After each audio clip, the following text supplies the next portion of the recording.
Second wave के बाद हम एक बार फिर से सड़कों के ऊपर हैं and now again I realize कि कैसे छोटी छोटी चीज़ें जैसे छोटे बटन्स का टच, दरवाज़ों के बंद खुलने की आवाज़, लेदर की फील, नए कार की खुशबू, ये सब मैं कितना मिस किया और आप सभी भी मिस कर रहे होंगे ये सभी चीज़ें। बट सेकेंड वेव ने हमें बहुत कुछ सिखाया। ये सिखाया कि इन सब चीज़ों को टेकन फॉर ग्रांटेड नहीं लेना, और इससे भी बड़ी चीज़ सिखाई कि जिन्हें हम प्यार करते हैं, जो हमें प्यार करते हैं, उन्हें तो बिल्कुल टेकन फॉर ग्रांटेड मत लीजिए, क्योंकि ये वक्त बहुत ही नाजुक है। और इसी वजह से जैसा मैं कर रहा हूँ वैसे ही आप लोगों से भी उम्मीद है कि आप लोग वही करेंगे।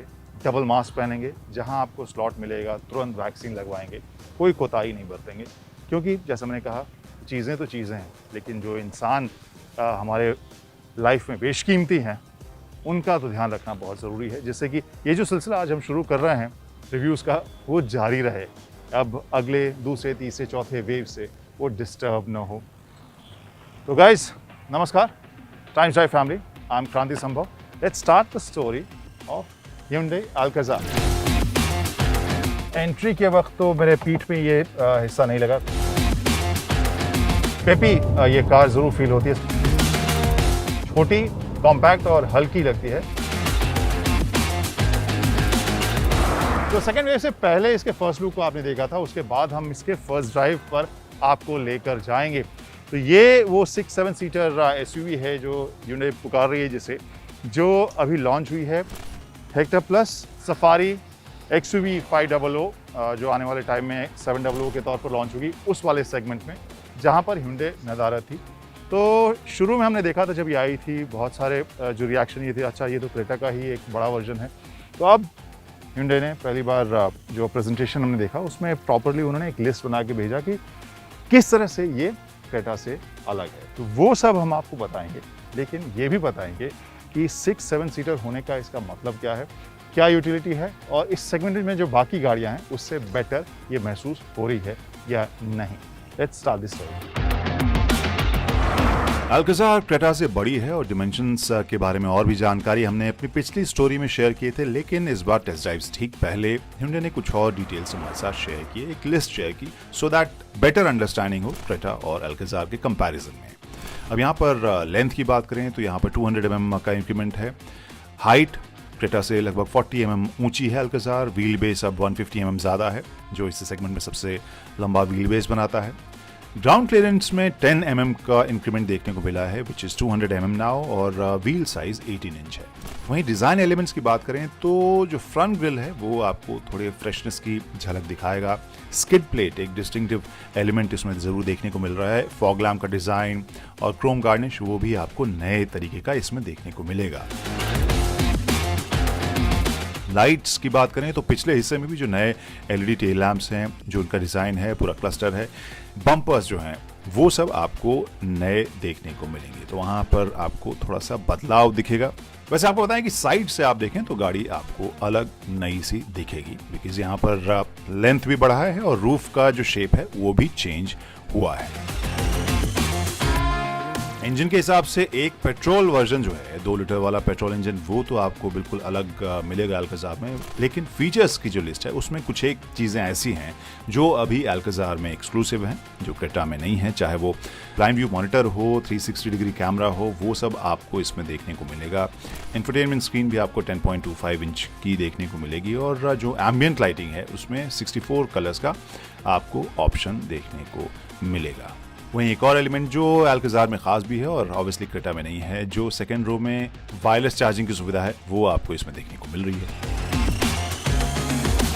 तो इंटीरियर की कहानी शुरू करते हैं इस अल्काज़ार की थर्ड रो के साथ ही। यहाँ बैठ के भी देखेंगे वहाँ पर जगह कितनी है, लेकिन उससे पहले आपको बताएं 180 लीटर के बारे में कंपनी कह रही है कि सेगमेंट में बेस्ट है, और ये थोड़ा सा आप रिक्लाइन भी इस थर्ड रो कर सकते हैं। यहाँ 2 सीट्स हैं, आगे 2, कुल मिलाकर यहाँ 6 सीटर वर्जन हमें देखने को मिल रही है। ये बात हो गई थर्ड रो के पीछे जो स्पेस है उसकी। अब क्या करता हूँ, थर्ड रो में बैठता हूँ, फिर आपको बताऊँगा वहाँ स्पेस कैसा है और जो एंट्री एग्जिट कैसी है। तो थर्ड रो की एंट्री कैसे होगी, इसे आप टम्बल कीजिए आगे पूरी तरह से, और एंट्री ठीक है, एंट्री के वक्त तो मेरे पीठ पे ये हिस्सा नहीं लगा, so that is good thing. लेकिन 6 सीटर वर्जन है, इस वजह से मेरे एक घुटने को तो आराम मिलेगा। I am 6'3" by the way, और यहाँ दूसरे घुटने को आराम नहीं मिलेगा। लेकिन बच्चों के लिए या फिर एवरेज हाइट जो इंडियन हाइट है उससे थोड़े से कम अगर हाइट वाले लोग हैं उनके लिए आरामदेह बल्कि जगह मुझे लग रही है। लेकिन अगेन ये एक्सट्रीम कंडीशन में ही आप यूज़ करेंगे इन्हें। 100-200 किलोमीटर के लिए उन लोगों के लिए, पैसेंजर्स के लिए आरामदेह लग रही है। फीचर्स के हिसाब से देखें तो यहाँ पर AC वेंट्स आपको यहाँ दोनों साइड देखने को मिल रहे हैं, और कंट्रोल जो है एक साइड और चार्जिंग पॉइंट दोनों साइड, यानी मोबाइल आप दोनों तरफ बैठ के चार्ज कर सकते हैं। कप होल्डर है, मोबाइल रखने की जगह है, और जो कुशनिंग है वो भी मुझे अच्छी लग रही है। लेकिन हाँ, अगर बहुत लंबे हैं तो फिर ये सीट आपके लिए नहीं होगी। ऊपर आपके पास लाइट भी देखने को मिल रहा है। तो अब कहानी सेकंड रो पे लेकर आते हैं। यहाँ पर बैठकर देखते हैं कि यहाँ तो मेरे हाइट के पैसेंजर के लिए नी रूम मिल रहा है। थाई सपोर्ट भी अच्छा लग रहा है। ये कुशन बहुत लग्जरी टच है, अच्छा सा फील हो रहा है। इसकी हाइट बढ़ा सकते हैं, यस, ओके, नॉट बैड। तो काफ़ी कम्फी सी ये सीट मुझे लग रही है, कुशनिंग के हिसाब से भी, फर्मनेस के हिसाब से भी, और हल्की सी बोस्टिंग आपको किनारे महसूस होगी तो उस हिसाब से भी। और this is not narrow at all, तो मुझे ये सीट अच्छी लग रही है। बीच में ये एलिमेंट आपको नया देखने को मिलेगा। आर्मरेस्ट भी है, कुछ यहाँ पर स्टोरेज के लिए आपको जगह मिलेगी। वायरलेस चार्जिंग का यहाँ पर स्लॉट है, तो वो आपको सुविधा यहाँ मिल रही है। चार्जिंग के लिए आपके पास एक यहाँ USB पॉइंट भी है, तो आप फ़ोन यहाँ भी चार्ज कर सकते हैं इनकेस आपके पास वायरलेस चार्जिंग वाला फ़ोन नहीं है। 2 कप होल्डर हैं, काफ़ी छोटे वाले मेरे ख्याल से ये कप होल्डर्स हैं, लेकिन बड़े बॉटल्स के लिए आपको पीछे यहाँ पर साइड में जगह देखने को मिल रही है। और बोस की बैजिंग तो आप देख ही सकते हैं, जो 8 स्पीकर्स हैं और एक सबवूफर है, तो ओवरऑल वो फील तो इसमें आपको यहाँ महसूस होगी ही। और हेडरूम की अगर बात करें तो वो भी मुझे अच्छा लग रहा है। सो मेरे हाइट के लिए भी हेडरूम अगर मुझे अच्छा लग रहा है तो फिर एवरेज हाइट के लिए तो ये स्पेशियस होगी ही। एक एलिमेंट जो आप यहाँ देख रहे होंगे, in case you want to watch, tablet वगैरह रखना है, और आप यहाँ पर बॉटल होल्डर या कप होल्डर्स आप यहाँ पर देख सकते हैं। और जो फील है वो भी मुझे रोबस्ट सी लग रही है। सो इट्स नॉट चीप और वीक प्लास्टिक, तो वो मुझे यहाँ पर फील अच्छी लग रही है। स्पेशियस है, फीचर्स मुझे अच्छे लग रहे हैं, फील जो है, जो फिनिश है वो भी मुझे काफ़ी इम्प्रेसिव लग रहा है। प्लस आइसोफिक्स आपका एंगेज तो इसमें देखने को मिल ही रहा है। और एयर प्योरीफायर का यहाँ पर आप स्क्रीन देख सकते हैं, जो मेरे एल्बो से बार बार ऑन या ऑफ हो रहा था। AC वेंट भी आपको देखने को मिल रहा है, यानी स्पेशियस, फीचर के हिसाब से अच्छी, and customers will like it. First row में चलते हैं। Kranti Sambhav reporting from the first row of Hyundai Alcazar। बहुत लेआउट के हिसाब से अगर आप कहें तो हाँ, क्रेटा की आपको याद बिल्कुल आएगी, लेकिन कुछ और एक फीचर्स आपको इसमें एक्स्ट्रा मिल रहे हैं, उसके बारे में भी आपको बताएंगे। लेकिन यहाँ क्या कुछ सामने मुझे देखने को मिल रहा है, सबसे पहले वो बताता हूँ। ये तो फेमिलियर आपको लगेगा, यहाँ पेडल शिफ्टर्स भी आपको देखने को मिल रहे हैं इस ऑटोमेटिक वाले वर्जन में। इसके अलावा जो स्क्रीन है वो काफ़ी कूल मुझे नज़र आता है। वाई? बिकॉज जब आप इंडिकेटर लेफ्ट का देते हैं तो यहाँ लेफ्ट डायल में जो लेफ्ट साइड वाले रियर व्यू मिरर में कैमरा लगा है वो आपको बताएगा कि भाई पीछे से कोई कार तो नहीं आ रही, गाड़ी तो नहीं आ रही है, सो दैट आप आराम से सेफली लेफ्ट जा सकते हैं। और वही चीज़ जब आप राइट में दबाते हैं तो राइट वाले डायल में वो जो इमेज है या वीडियो वो आपको इसमें देखने को मिल जाता है। काफ़ी कूल वो आपको फीचर इसमें लगेगा। ये जो पूरा कंसोल है इंफोटेनमेंट का, वही आपको फेमिलियर यहाँ नेविगेशन, AV और कंपास का आपको देखने को मिलेगा। सेटअप की बात करें, ये बहुत ज़्यादा फैंसी या स्टाइलिश मैं नहीं कहूँगा, लेकिन बहुत ही रिस्पॉन्सिव है, प्लस काफ़ी हाईटेक है। क्यों? क्योंकि इसमें जो ब्लू लिंक है वो स्टैंडर्ड दिया ही गया है, और उसके बहुत सारे जो बटन्स हैं वो आपको यहाँ पर देखने को इसमें भी मिलेंगे। सो जो कनेक्टिविटी या इमरजेंसी में कॉल की बात होती है, SOS कॉल की बात होती है, वो सारे बटन्स आपको यहाँ मिलेंगे। इस ब्लू लिंक की बात करें तो कुछ एक चीज़ें इसमें अब ऐड हो गई हैं, जैसे hello blue link please open sunroof.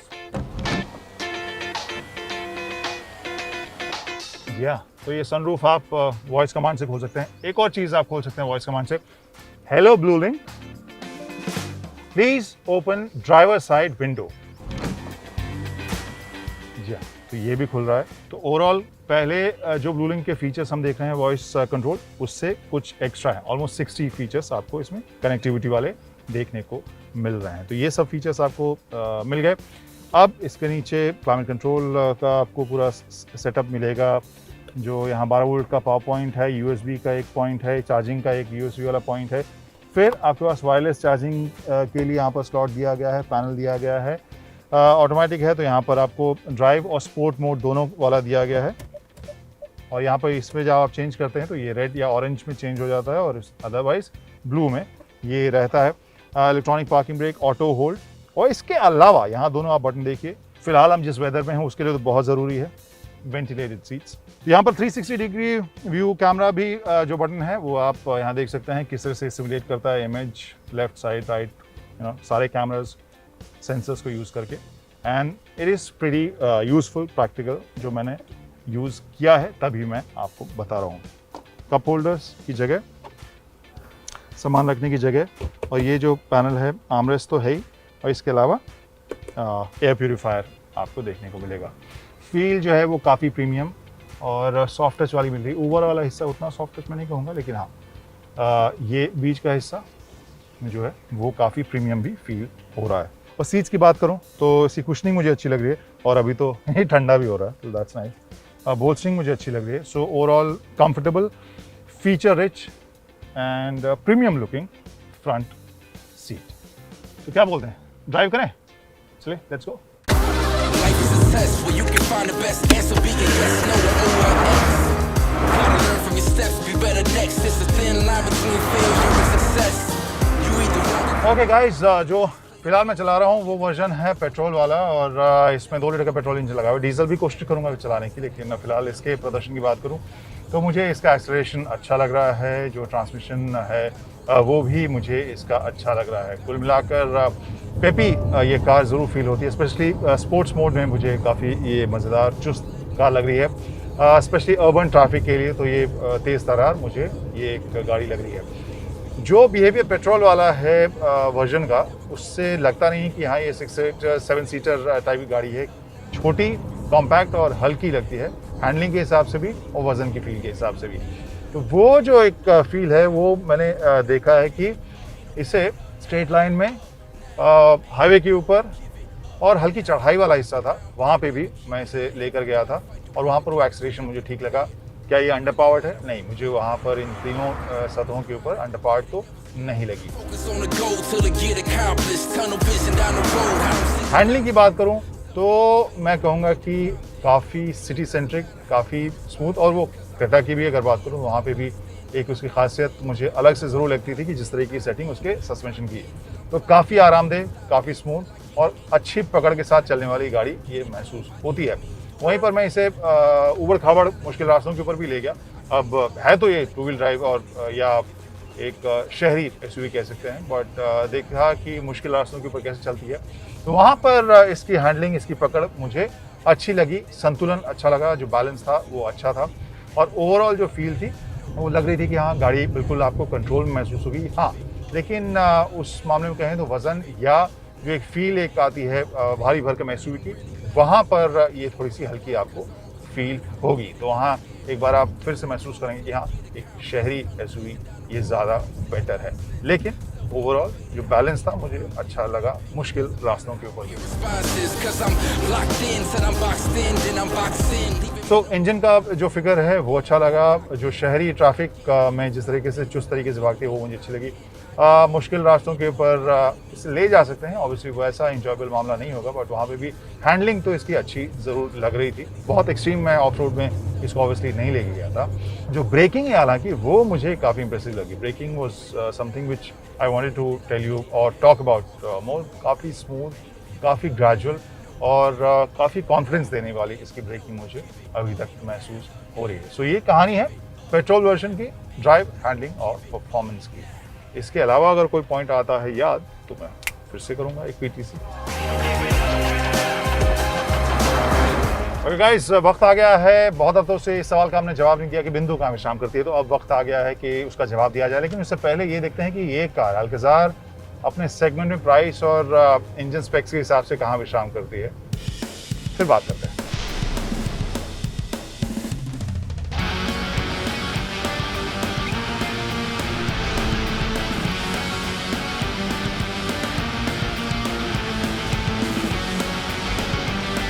तो इंटरेस्टिंगली कंपनी का दावा है कि जो इस सेगमेंट में कस्टमर आते हैं वो स्टेप डाउन वर्जन जो बेस वर्जन होते हैं कम कीमत के साथ उसकी तरफ वो नहीं जाते हैं और वो एक हद तक सच्चाई है।